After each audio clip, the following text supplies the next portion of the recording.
In today's session, we will learn about NFPA 25, inspection, testing, and maintenance of water-based fire protection system.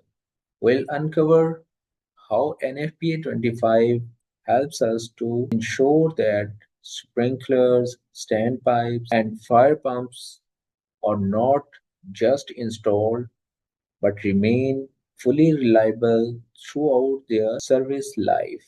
As we know, every second counts when fire strikes, and the system we often rely on the most is automatic sprinkler system.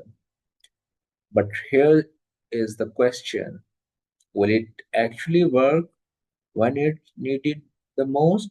Stay with me because this isn't just about compliance. It is about saving lives and protecting what matters the most.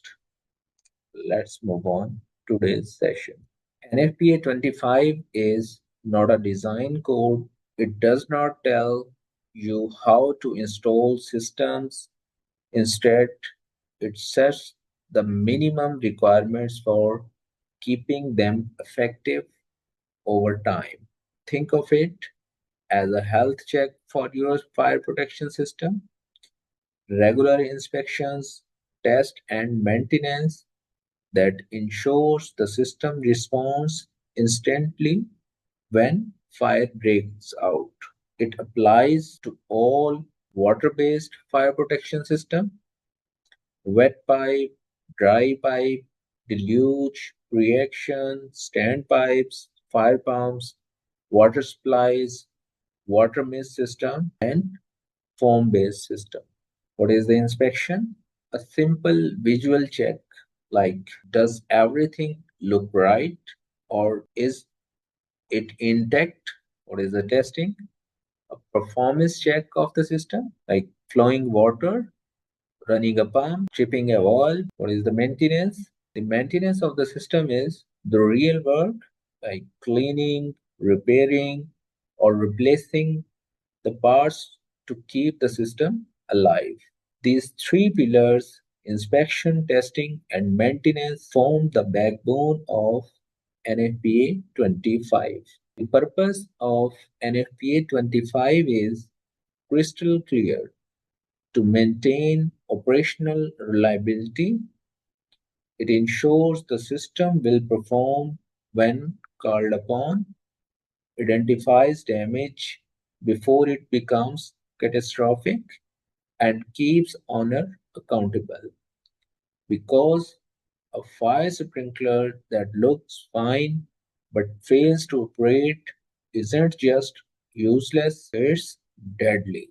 Here's where NFPA 25 is unshakable. Responsibility lies on with the property owner or their representative. They must properly maintain the system, keep record and as-built drawings for the life of the system, notify the EHJ authority having jurisdiction before shutdowns or testing of the system, and most importantly, correct deficiencies without any delay. No excuses, no exemptions. The owner holds the key. Let's talk about the deficiencies levels. PA25 categorizes problems so we know how serious they are. First one, impairment. The system simply won't work. Critical deficiency. The system might work, but performance is seriously compromised. Non-critical deficiencies, minor but still needs attentions.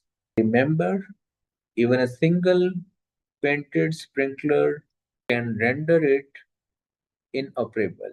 For more clarity, these are some pictures. This is the impairment picture. This is the example of critical deficiency, and this is non-critical deficiency. Here is the inspection testing task frequencies. PA25 runs on a timeline: daily, weekly, monthly, quarterly, annually, 3 year. and 5-year tasks. For example, fire pumps are inspected weekly, standpipes undergo a full flow test every 5 years, sprinklers are visually inspected annually. This schedule isn't illogical, it's built from decades of the fire data and system failures. Here are the sprinkler systems we will discuss in detail in NFPA 13 session. Just for understanding, here are the four types of sprinkler system, like wet type system. The most common system is wet type sprinkler system. The second one type is dry pipe. It is for freezing areas. Then pre-action type for high value spaces like data centers who use pre-action sprinkler system. And fourth one is deluge system. For high hazard industrial use, we can install deluge sprinkler system. NFPA 25 requires clearance to be maintained 24 inches below ceiling in non-sprinkled areas and 18 inches below sprinkler deflectors in sprinkler protected spaces. Stock for the spare sprinklers for protected facilities having under 300 sprinklers must keep no fewer than 6 sprinklers. For protected facility having 300 to 1000 sprinklers, then facility must keep no fewer than 12 sprinklers. And for protected facilities having over 1000 sprinklers, then facility must keep no fewer than 24 sprinklers. Let's discuss about sprinkler testing. Every system eventually ages. That's why sprinklers must be sampled and sent for lab testing.